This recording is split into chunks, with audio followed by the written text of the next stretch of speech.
do livro é uma feira de liberdade. Porque o livro é uma expressão de liberdade. Liberdade de expressão, ela própria do pensamento. Mas este ano, mais do que noutros anos, sentimos que é uma festa de liberdade. Depois de confinamento tão longo, é certo voluntário, depois de sacrifícios, sofrimentos, padecimentos de toda a ordem, há como que um espírito de libertação que se traduz na cultura como noutros domínios da vida nacional. A cultura que esteve praticamente reduzida ao grau zero da sua possibilidade de manifestação durante meses. E o livro é um expoente qualificado da cultura. Feira do Livro que é dedicada à mulher, ao feminino, ao mundo e à sociedade vista pelo lado feminino da história e dessa sociedade. E concretamente escolhida uma figura, Leonor de Almeida, que se traduz em 4 linhas, 5 linhas, muito simples. Venho por lajedos, úmidos e escuros. Meus passos curtos e duros procuram por entre medos atalhos claros. Isto foi a vida dela, foi a vida de muitas mulheres em Portugal ao longo de uma história recente. Nos mais escuros do que claros, nos atalhos bem difíceis, nos passos duros que tiveram de ser dados à procura de horizontes diferentes na vida. E depois, máxima expressão da liberdade, a celebração dos 200 anos da Revolução Liberal do Porto. Digo bem, da Revolução Liberal do Porto. Porque ela foi nacional, ela é nacional, mas foi e é do Porto. Não foi nascida, não ocorreu noutro qualquer ponto do território nacional. Ocorreu no Porto. Tinha de começar a ser celebrada no Porto. Isso muito deve, Sr. Presidente da Câmara, da Vossa Excelência, ao empenho que colocou nesta celebração. Num país que tem ignorado, digo tanto mais à vontade quanto também aqui falo, não apenas como Presidente da República, mas como cultor de ciência política e de direito constitucional, que tem ignorado a Revolução de 1820. Não por acaso, como adiante vos direi. Não por acaso.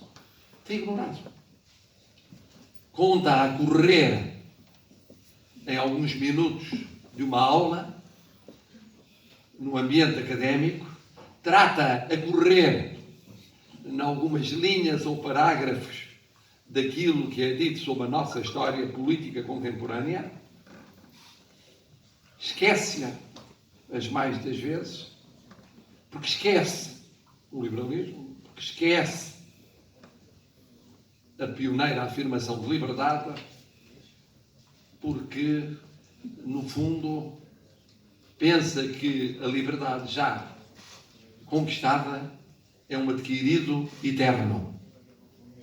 Não há adquiridos eternos em política, como a economia, como a sociedade, como no direito. Não há adquiridos. E por isso é uma honra e um prazer aqui estar no lançamento da obra notável do professor Lopes Cordeiro. Porque é uma obra notável. É uma obra notável, em primeiro lugar, porque vai fazer história sobre aquilo que era esquecido historicamente. E só isso já é notável. Só isso já é notável. Porque é corajoso do ponto de vista cívico. E porque é pedagógico do ponto de vista formativo. Em segundo lugar, porque o faz com um rigor científico, com cuidado em termos de fontes, com uma preocupação de narrativa, tanto quanto há objetividade nessas narrativas, na narrativa dos acontecimentos, das personalidades e dos factos, e do contexto social, e do contexto económico e político, do contexto cultural. Porque o faz, começando nos antecedentes e acompanhando no início e no fim das palavras de Almeida Garrett, que é uma forma de entrelaçar a política, a revolução, a literatura, a cultura. Porque o faz circunscrevendo no tempo o âmbito da investigação. Como explicou muito bem, sob pena de se perder o fio à meada. Trata-se de abordar de forma circunstanciada e completa a Revolução do Porto. Não de falar do pós-revolução por longos anos. Não de falar da Constituição de 1822, ou da sua curta primeira vigência, ou da sua repescagem posterior. Nada disso.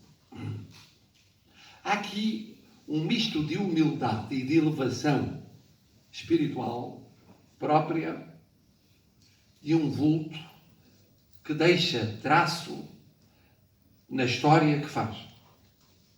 A humildade de não querer espraiar-se por mais do que aquilo que era essencial cultivar. E a elevação espiritual de o fazer, deixando nas linhas e nas entrelinhas matéria única para a abordagem dos contemporâneos. É um texto notável. Eu li em miolo. Não tive a felicidade de ver a capa senão agora. E de ver o tratamento gráfico, que é excepcional. Já era excepcional na riqueza gráfica que acompanhava o conteúdo. Mas o tratamento gráfico em geral acompanha a substância da obra. Eu não vou falar daquilo que é aqui, como disse, circunstanciada e completamente narrado. Mas vou falar de algumas lições da Revolução de 1820. E a primeira lição é porque é que se fala tão pouco da Revolução de 1820.